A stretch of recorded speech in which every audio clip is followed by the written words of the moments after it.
ફરી વખત ફર્યું દાદાનું બુલડોઝર અને આ વખતે ગીર સોમનાથમાં આ બાંધકામો જે ગેરકાયદે હતા ત્યાં બુલડોઝર ફેરવવામાં આવ્યું છે।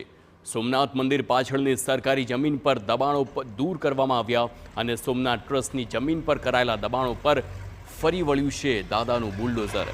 9 જેટલા ગેરકાયદે ધાર્મિક સ્થાન તોડી પાડવામાં આવ્યા અને 36 જેસીબી અને 50થી વધુ ટ્રેક્ટર દ્વારા ડિમોલિશનની કાર્યવાહી કરવામાં આવી।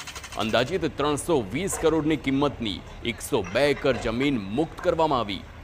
આ દ્રશ્યો જોઈ શકો છો કેવી રીતે દાદાનું બુલડોઝર ફર્યું અને 36 જેટલા જેસીબીએ જમીન સાફ કરી।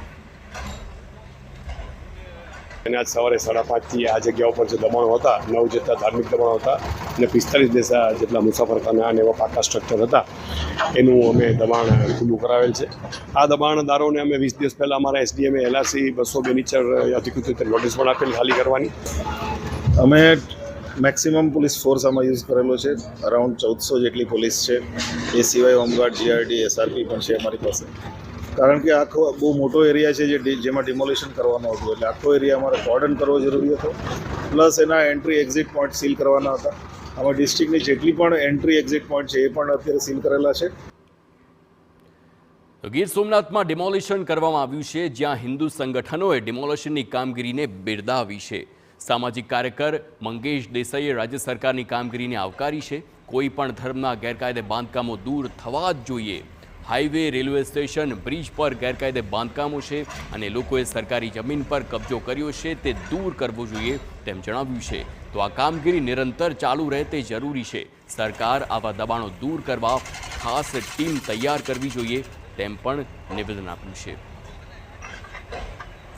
રાજ્ય સરકાર દ્વારા બેટ દ્વારકા બાદ સોમનાથમાં પણ મેગા ડિમોલેશન હાથ ધરવામાં આવ્યું છે। સૌરાષ્ટ્રનું સૌથી મોટું ડિમોલેશન છે તે આ માનવામાં આવે છે, કારણ કે 55 એકરથી પણ વધારે જમીન છે તે ખુલ્લી કરવામાં આવી છે ને તેમાં કેટલાક ધાર્મિક સ્થાનો છે તેના દબાણ છે તે પણ દૂર કરવામાં આવી છે। મારી સાથે સામાજિક આગેવાન મંગેશભાઈ દેસાઈ છે, આપણે તેની સાથે વાત કરીશું। મંગેશભાઈ, જે રીતે બેટ દ્વારકા બાદ સોમનાથમાં આટલું મોટું ડિમોલેશન હાથ ધરવામાં આવ્યું, કઈ રીતે જોઈ રહ્યા છો આને? ના, પહેલાં તો આપના માધ્યમથી હું ગુજરાત સરકારને અભિનંદન આપીશ કે કોઈ પણ ધર્મએ ભૂમિ અતિક્રમણ કર્યું હોય તો એનું સરકારી જમીન હોય તો એને સરકારે ખાલી કરાવવી જોઈએ અને ડિમોલેશન જરૂર લાગે ત્યાં કરવું જ જોઈએ। બેટ દ્વારકા વખતે આપણે સરકારને અભિનંદન આપ્યા હતા, પણ હું તો એમ કહું છું કે આટલા વર્ષો સુધી સરકાર શું કામ રાહ જોવે છે?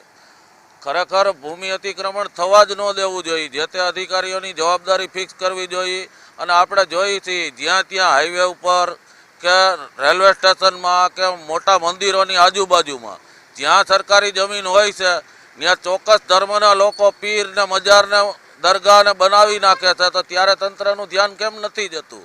તો ત્યારે જ એને અટકાવવું જોઈએ। અને આ આપણે દરેક હાઈવે ઉપર જોઈએ છીએ, મોટા પુલ ઉપર જોઈએ છીએ, કોઈને કોઈ રીતે આ કહેવાતા શાંતિદૂતો સરકારી જમીન ઉપર કબજો કરી પછી વકફમાં લઈ જાવી, એ બધા કાયદા કાનૂનને આટી ઘૂંટીમાં ચડાવવું, તો સરકારને કામગીરીને હું ખૂબ વખાણ કરું છું કે